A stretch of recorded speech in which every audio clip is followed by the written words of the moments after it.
No ar pela Rede Brasil de Televisão, mais um programa em revista. E hoje recebemos ele que já atendeu mais de 1 milhão de pessoas com suas curas espirituais, o médium Edson Barbosa.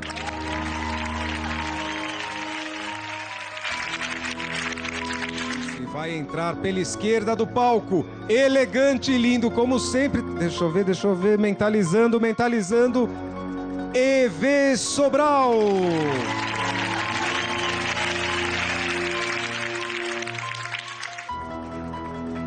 Toda semana a palhaçada tá pior, né, Fábio Bertolozzi? Agora eu quero saber o seguinte, essa música de fundo significa que o programa, eu tô me sentindo entrando num túmulo, que o programa tá, né, com a vibração. O que foi, Fábio? Diga, vem cá. Por que essa música de fundo? Tem tudo a ver com o tema. Tem a ver com o tema. Tem a ver com o tema. Mediunidade pra você tem essa música de fundo. Mistério, suspense, o que será que vai acontecer? Pelo amor de Deus, hoje? Fábio. A música pra começar seria assim, ó. Isso que eu combinei com você, já tem um mês isso. Entra uma pessoa, aí entra o Fábio Bertolozzi. Entendeu?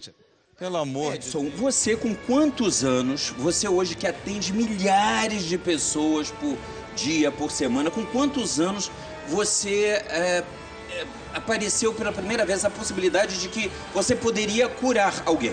Aos 7 anos de idade. 7 anos? De idade. Foi com quem?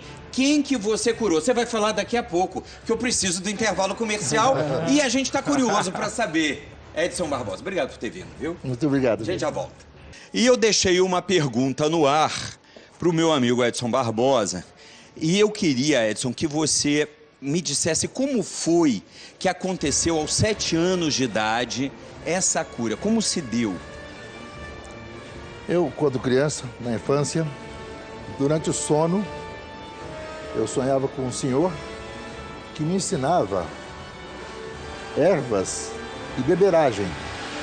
E eu, ao acordar pela manhã, eu transmitia para minha mãezinha que está no céu, que um certo senhor tinha me dado aquela receita de ervas, tá? E que era para ela dar para fulano, tá? E isso ocorreu, tá? Com um filho de um senhor chamado Ademário, tá? Que foi a cura que hoje, na época, chamava-se mal de Sumioto. Tá? Uhum. E isso ocorreu de 7 para 8 anos de idade. O que seria o mal de Simioto? É a doença, aquela doença do macaco, exatamente, né? Uma cirurgia. Fica como se fosse pequenininho. Assim, um nanismo, né? Uma coisa assim. Um nanismo. Entendi. E você, aí depois disso, você foi tendo com frequência isso ou demorou a acontecer de novo de você curar alguém? Sonhos, esses sonhos que não são sonhos, são contatos, eu tive até os 12 anos de idade. Até os 12 anos de idade, eu tive de maneira ininterrupta e também eu conversava com as crianças de maneira normal. Crianças espirituais, eu conversava e tinha amizades, tá? E eu contava tudo para minha mãe, e a minha mãe foi uma grande incentivadora. Sua família professava que religião? A minha mãe, tá? O meu avô era um médium inconsciente, médium de curas inconscientes, de efeitos físicos, tal qual eu também tenho esse dom de efeitos físicos, tá? Que a capacidade dele era tão grande que as pessoas, na época, na roça, no interior, lá no sertão, as pessoas o procuravam e ele tinha, uma pessoa procurava e ele com dor de dente, e ele simplesmente impunha as mãos, tá? E o dente caía. Tamanha a mediunidade do meu avô. Mas você, por exemplo, você ia à missa ou ia em alguma igreja ou nunca? Eu fui coroinha de igreja, eu ia na igreja. E quando você falava isso pro padre, ele dizia o quê? Você, eu fiquei curioso agora. Não, eu digo padre, rapaz, olha, foi maravilhoso, tá? Esse padre, e eu via na hora da hóstia, tá? Da Santa Hóstia, eu via espíritos, e aí depois, se não me engano, era Padre Newton, tá? E ele virou meu amigo. Todo sermão que ele fazia, toda missa, toda novena, eu ia junto. Aí depois ele vinha, meu filho, o que você viu? E eu relatava para ele o que eu tinha visto, tá? E ele foi um grande incentivador, por incrível mesmo? que pareça, por incrível que pareça. Nossa, interessante isso, hein? Interessante. Você hoje, quando você recebe as pessoas lá e você professa as curas, enfim, você as executa, como é que acontece? Você impõe as mãos, você faz algum corte, alguma incisão, como isso acontece? Você está falando hoje, né? Sim. Não. Hoje eu não faço mais as cirurgias espirituais utilizando instrumentos como eu fazia no passado. Você já fez? Já fiz. Eu acho que a Suzy até me conhece. Ele de outras épocas, né? No programa. Fiquei curioso. Fala, pode falar. Da Rede Bandeirantes. Da Rede Bandeirantes. Da Rede Bandeirantes Estava da Televisão. Vanucci, foi. Tinha um debate. É um programa que tinha todas as quintas-feiras e chegava a dar 30 pontos de audiência. Tá? E na época tinha médios renomados como Edson de Queiroz, Garrincha, o Antônio de Palmelo, Geraldo de Pádua, Valdemar. Sim, esse programa era um programa de muita audiência, é verdade. Muita audiência. Mas hoje não. Hoje eu atendo as pessoas no Recanto de Luz Irmã Sheila, na cidade de Ribeirão Pires, e utilizo de várias aptidões, graças a Deus, que eu utilizo da mediunidade receitista, através da psicografia mecânica e semimecânica, tá? E respondo cartas e e-mails, não só do Brasil, como de fora do Brasil, e também atendo as pessoas presentes, sem cumprimentar ninguém, e todas saem com diagnóstico numa velocidade tremenda. Edson, eu tive uma experiência recente com uma grande médica, uma conhecida cirurgiã, plástica de São Paulo, e eu pedi a ela se eu poderia falar a respeito. Na verdade, era para eu ter um depoimento dela televisão, né? Não dá tempo, essa semana estamos fazendo tantas modificações aqui na rede, na programação, e acabou, esse foi um ato falho meu, mas a doutora Ana Helena, da Clínica Santé, ela é como médica e agnóstica, ou seja, não acredita tanto, né? E ela tinha me pedido, porque a irmã dela estava com câncer, se eu conhecia alguém para indicar ela é mineira, de família católica, e mesmo ela como médica um pouco cética, né? E eu apresentei você.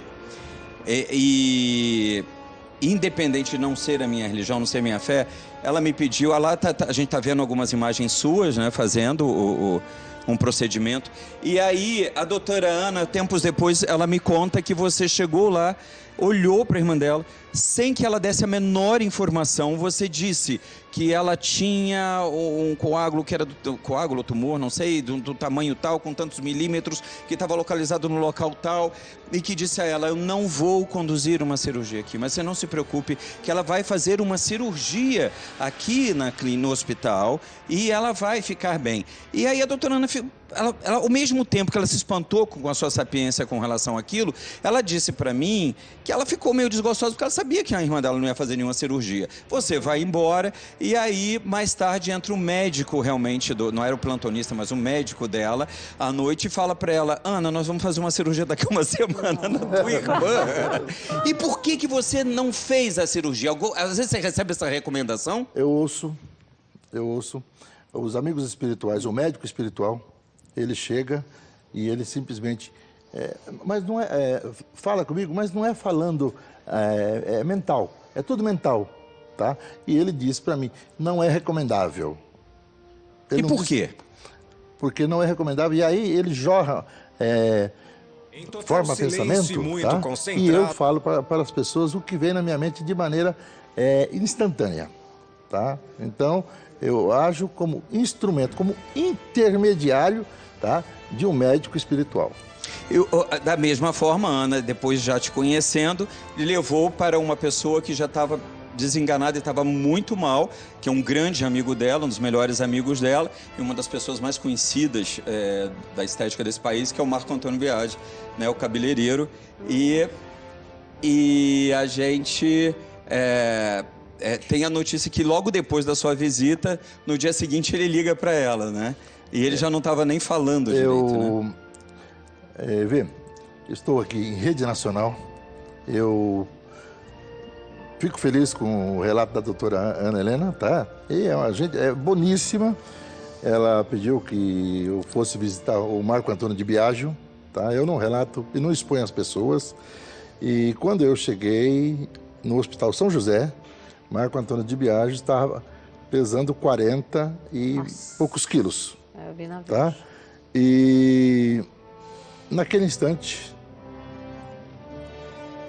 me trouxeram ele e eu simplesmente mentalizei e só impus as mãos, tá? Da parte da medula, tá? E a cirurgia espiritual se materializou de maneira física para todos verem. Inclusive a irmã dele, já que você está falando do caso, a Sônia de Biagio, que estava lá conosco. E depois a doutora Helena, tá? Doutora Ana Helena, tá? Que, por sinal, me prometeu que ia me deixar realmente de maneira gratuita. Doutora Ana, eu te amo. Ana, olha a reivindicação dele, não tem espiritualidade que resolva essa parte. Mas ela é maravilhosa. Agora, eu tenho aqui um relato de um médico, né, que é meu grande amigo, sempre fez parte aqui do Em Revista. Vamos receber aqui o Dr. Marcelo Gregório. Marcelo, você é médico, é intensivista, trabalha em UTI, né, que é difícil, né, que é pesado, né? E o Marcelo é uma pessoa muito sensível, Suzy, porque o médico intensivista, ele tá lá trabalhando na UTI, sempre, diariamente, e ele vai ficando frio. E quantas vezes a gente reunidos lá em casa e o Marcelo chega num sábado e tal, fala, gente, dá alguma coisa aqui para eu tomar, eu preciso porque eu tô nervoso, e ele começa a chorar, dizendo que perdeu um paciente. Isso é difícil de ver num médico, né? Essa sensibilidade depois de estar tantos anos no UTI. E você está com a sua mãe, que teve um problema sério recentemente, não é isso, Marcelo? Isso. E você acabou recorrendo também a uma cirurgia espiritual para ela, seria isso? Foi isso mesmo. Sem menor peso na consciência? Não, foi mesmo, porque foi assim, ela tirou uma massa do rim e logo que acontece isso, automaticamente tem que fazer uma coisa que chama estadiamento, para descobrir se existe algum outro tumor em outro lugar do corpo. E ela fez todo o estadiamento e na ressonância magnética mostrou um mioma uterino e ela estava tendo um sangramento que não parava. Aí fez todos os tipos de exame e só mostrou esse mioma. Aí a gente recorreu a essa ajuda espiritual numa casa de caridade que fica ali na Vila Gustavo, e foi feita a cirurgia espiritual. E o médico espiritual disse que ela estava curada, que ela não tinha mais nada. Aí quando foi fazer o sangramento, continuou, mas em menor quantidade. Aí quando foi fazer novamente uma curetagem de prova, que era justamente para fazer aquela raspagem de dentro do útero, para ver o que tinha realmente, já que outros exames que ela fez não tinha mais dado nada, aí mostrou que não tinha mais nada. Aquele mioma desapareceu. Nossa, nos exames você viu, comprovou isso? Foi comprovado, a médica falou que esse sangramento seria por causa de um envelhecimento do próprio útero, seria normal em pacientes de idade. E o que eu posso dizer para você é que realmente existe. Eu tenho comprovação própria disso, porque eu vi o mioma numa ressonância, que é um exame super sensível, que mostraria realmente tudo, e de repente não tinha mais nada. Então eu só posso dizer para você que foi realmente uma cura espiritual. Marcelo, você quando fala sobre isso, com essa convicção, você considera, mesmo sendo um homem da ciência, algo natural? Você acha que isso faz parte da vida mesmo? Isso existe? Eu tanto acho como hoje eu tenho a certeza.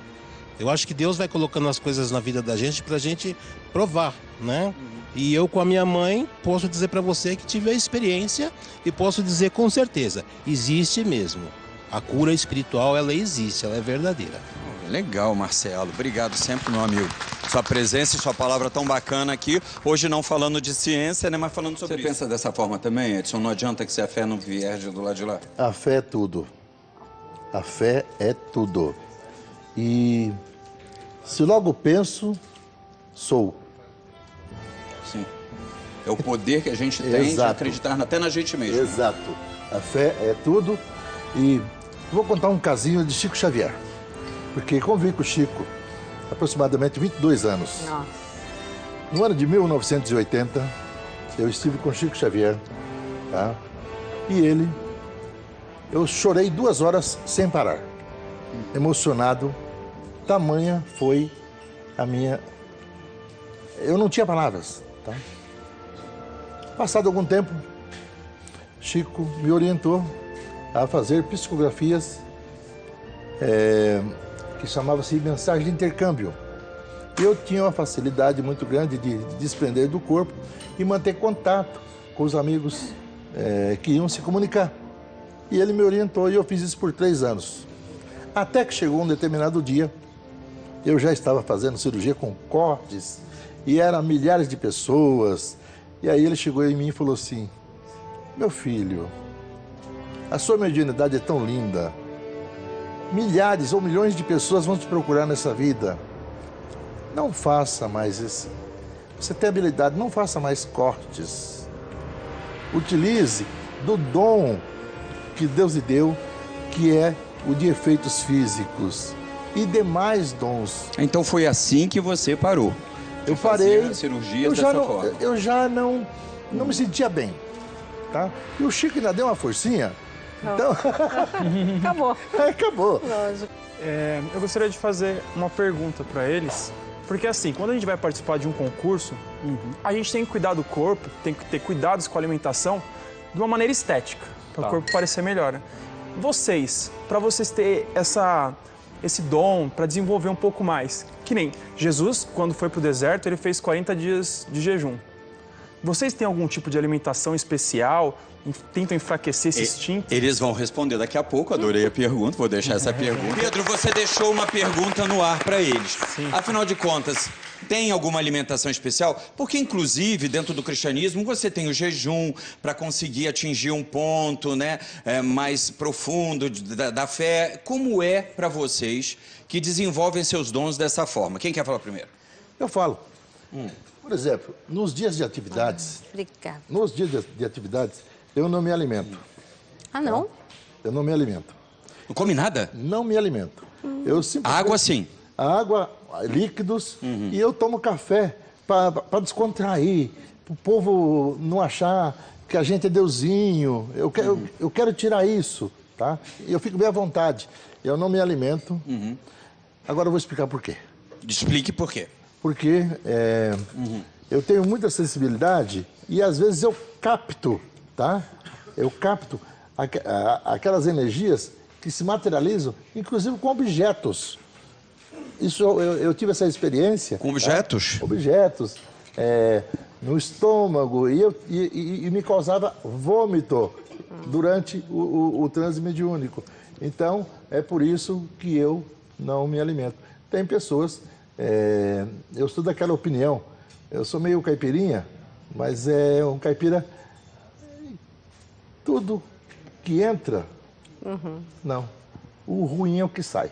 Agora, eu estava aqui conversando sobre essa questão estética de vaidade. Você mesmo, Edson, brincou logo no início, falou: doutora Ana, eu quero fazer aqui minha barriga. Você acha que a vaidade, ela estraga esse crescimento espiritual, ela atrapalha, interfere? Eu acho que tudo tem que ter um equilíbrio na vida, tá?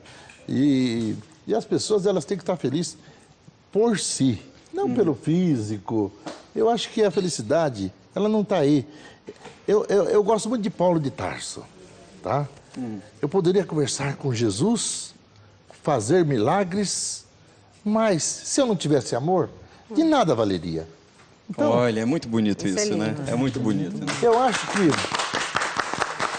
nós que estamos nessa vida, nós temos que transmitir a positividade, a esperança. Hoje nós temos aqui no Brasil, tá, uma energia tão pesada, as pessoas não estão sorrindo. Então, tanto problema, né, gente? É muita decepção. É muita decepção, muita, né? Nossa Senhora, a gente tem essa dificuldade. As pessoas vão no Recanto de Luz Irmã Sheila, onde eu faço um atendimento espiritual, com a espiritualidade, tá? E lá não tem o psil.